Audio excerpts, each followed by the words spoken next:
It is okay to speak up about your mental health. Because you're not alone. You're not alone. Because you are not alone.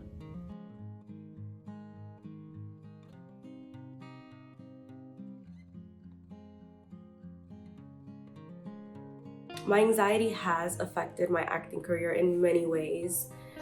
I mean, the acting industry itself is such a harsh industry. You're getting told no after no after no.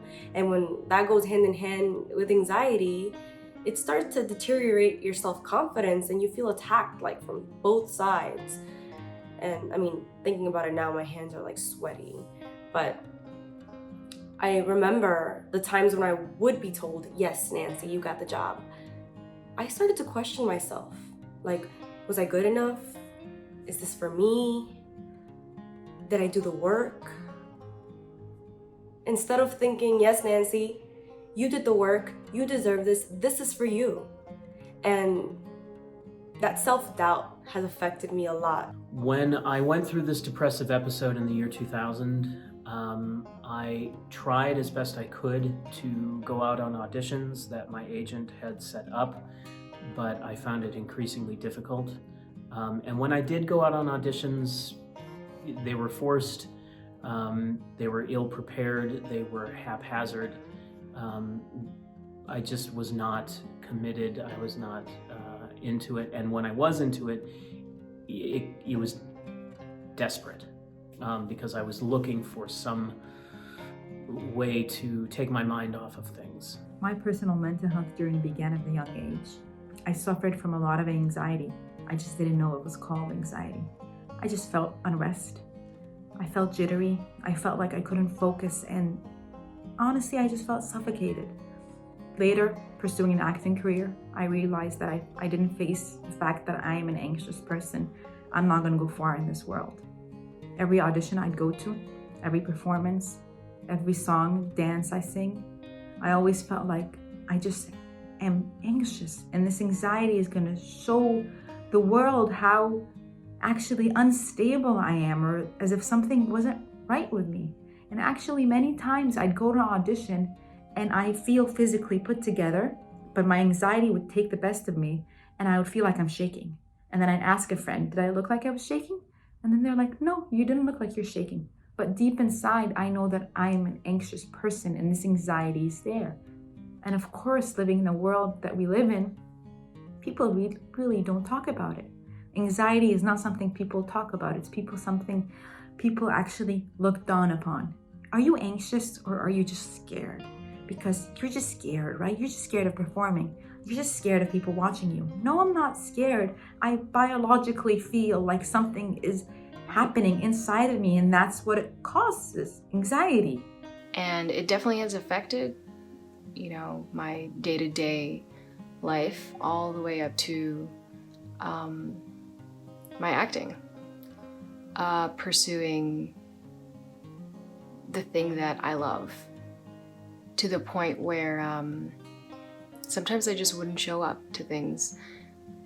There have been times where I haven't sent in a self-tape, or I didn't even show up to an audition, or there was even a moment where I dropped out of a production that specifically dealt with mental health. And I think at that time I wasn't ready to face my own depression and what I was going through. Your mental health, and everyone is different. I think that's something you personally have to check in on, because auditions are nerve-wracking, right? So just because anxiety has never particularly stopped me from going in the room or submitting a tape or anything, obviously I get nervous before auditions. We all do. I get anxious. And I think, for everyone, it's learning how to kind of combat that, and what works for you. And I also think sometimes, which is helpful, is you can channel that into the scene or the song or dance or whatever artistic thing you're doing. You can use that as fuel. It's never kept me from pursuing my acting career, though. In fact, my acting career has kind of been the escape from the mental struggle.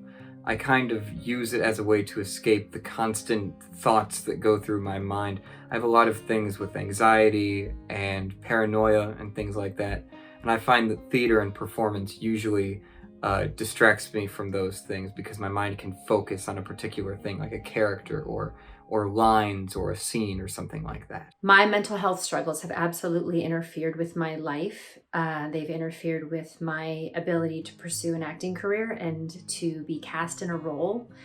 I believe my anxiety about my self-worth, and there's been so many times that I can use as an example, but one that comes to mind is testing for television and being a part of pilot season, which is very stressful. And it is a moment in time when people pick you apart, and they will call you, your agents, your representation, the casting director, and they will tell you all the things that you need to fix about yourself. And it's not necessarily your art. It's not your acting. It's not your storytelling. It's not your talent. It's you as a person. So I'm finding that I have to, in my career, be able to separate myself with my art. The art from the artist. I have to separate that mentally to be able to handle the criticism and know that it's not really about me. It's about whatever mold I'm trying to fit into. And that can be really hard to navigate. And it has stopped me. There's been many times when my nerves have just taken over and I can't get out of the rabbit hole of my brain thinking, what do they need from me? What do they want from me? And then after that audition or failed audition or callback, I would go into a state of depression.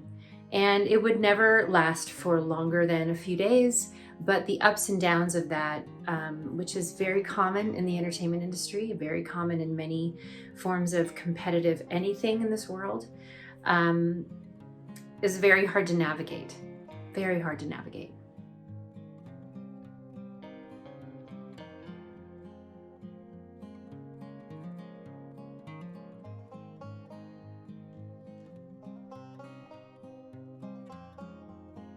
Coming from a family that doesn't really open up about, talking about your emotions and your feelings, specifically mental health, didn't really help me come to terms with my own depression until later on in life, until probably, I would say, just a couple of years ago.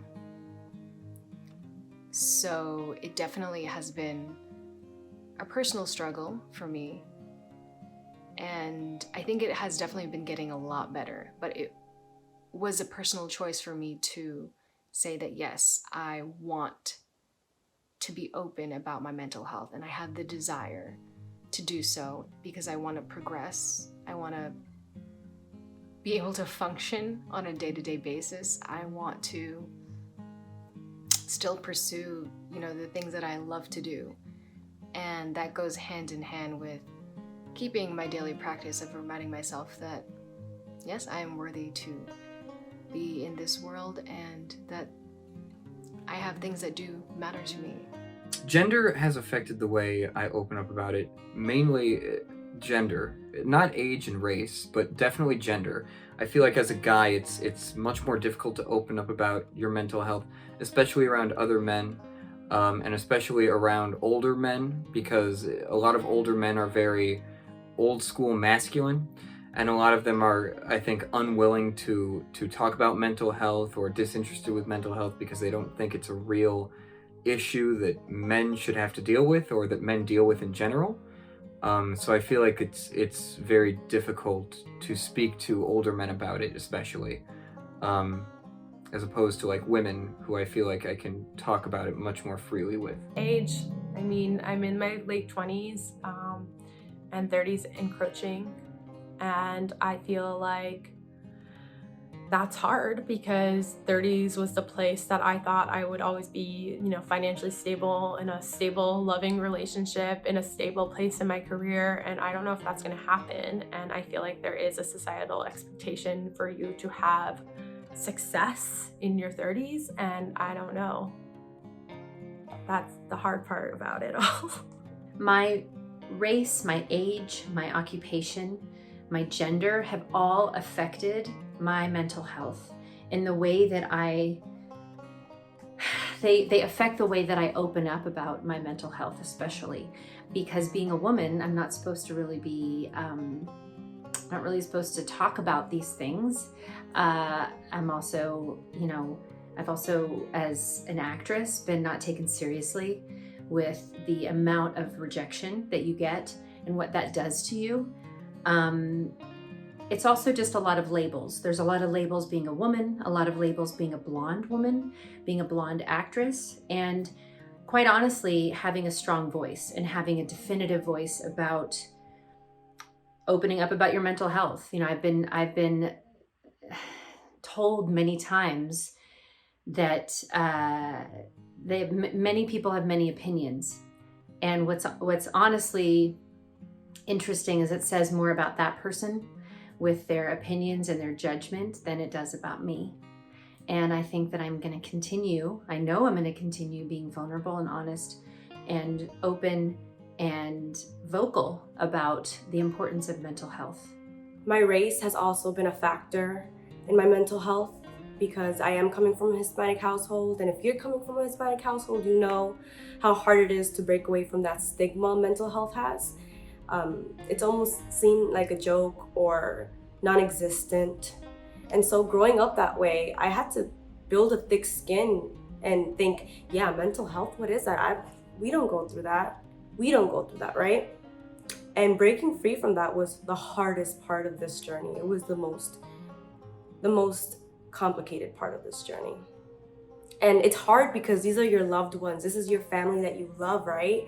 And so it's almost like you can't blame them because this is years of family telling them this, it goes back to so many years, and it's hard to break free from that. Also too, as an actress, that I feel like, because I am just starting out in my career, that I think a lot of people always say that, protect your brand or do this or do that. But I think I'd rather speak up so people can feel less alone than worry about what I'm saying affecting the future.